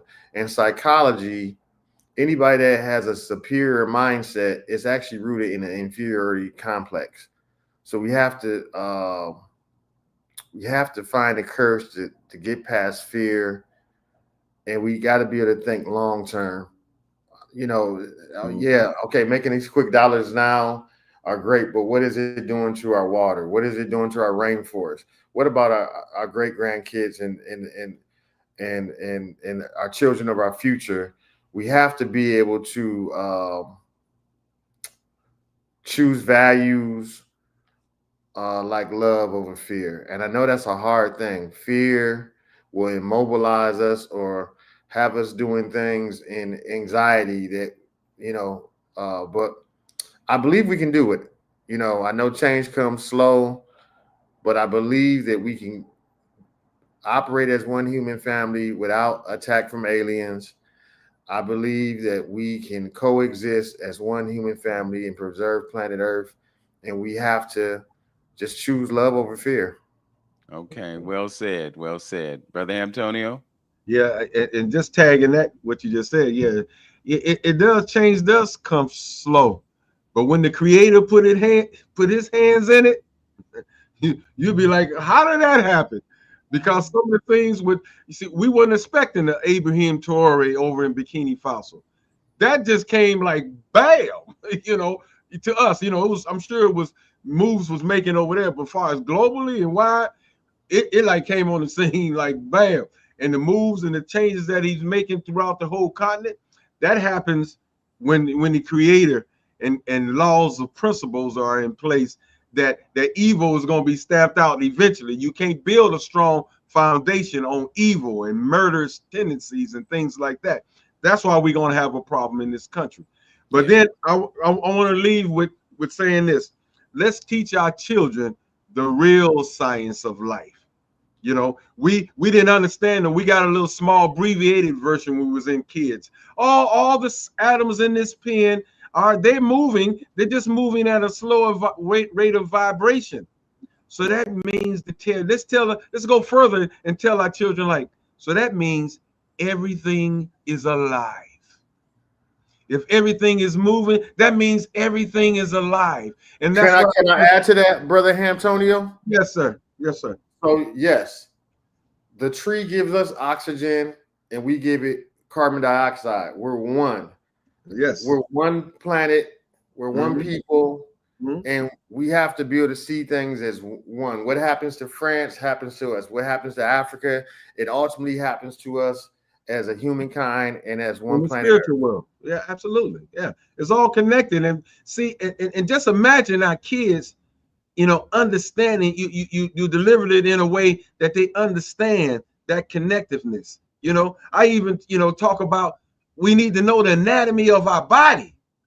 How many people know where the organs at and what they need to run optimally and things? It's like out of sight, out of mind.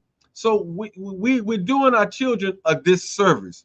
We letting we letting the takeover and the takedown go on without challenging it. You know, we're not challenging it or not. And they getting it off. And that's why we're raising the type of people we raising right now that don't appreciate some of the civil liberties that our people in the past have died for in order for them to be in the position that they're in right now. They don't understand that because other people and another race of people didn't want to hear that no more. You see, that's coming back around circle right now. They want to take history out of class, don't want to talk about things because it make their children feel embarrassed or whatever. We need to understand that, but you got to teach them that with understanding, meaning that it's not a hate situation, but you need to understand your history and what happened and how those things in the past form your present ideology. Absolutely. And emotional intelligence will give us the tools of how to frame things in a healthy, productive way that will allow us to heal as a human family, address some of the issues that we've been dealing with, and be able to progress forward and maintain, like Vince said, at a higher level of vibration and consciousness by doing it. Understanding those negative acts of that was you know, put towards us was people operating at a lower vibrational energy, and understand that we should strive to be at a higher level of energy, and that's where you're going to get your rewards from. Absolutely. So if I could wrap everything up, I'm in agreement with what both of you have just shared. The fear that is being used to control the planet is that lower vibrational frequency. Mm-hmm. Love is the higher vibrational frequency. And I want to challenge the idea that change comes slowly, because we're living in an age where we've seen an acceleration of things. You know, you look at what AI is doing, you look at what technology is doing, and, you know, since that planetary conjunction of Jupiter and Saturn back in 2020, we've seen a change in the perception of time and how time is progressing. So I just want to put out there that the change that we want to see, the change that we desire, is going to happen sooner than later. And I'll just leave it there. I conclude my broadcast by saying, know yourself, love yourself, be yourself. And I just want to expand the idea that to know yourself is to know God. To know yourself is to love God. And to know yourself is to be God. It's really that simple. We're all divine beings having a human experience. We're all connected to the great intelligence that created this earth. There's no separation. We are part of that whole paradigm. And the sooner that we realize that, the sooner we'll be able to see the change that we want to see on that planet. So with that, I will say, know yourself, love yourself, be yourself, and make today your absolute best day. Peace, everyone. Peace. All right.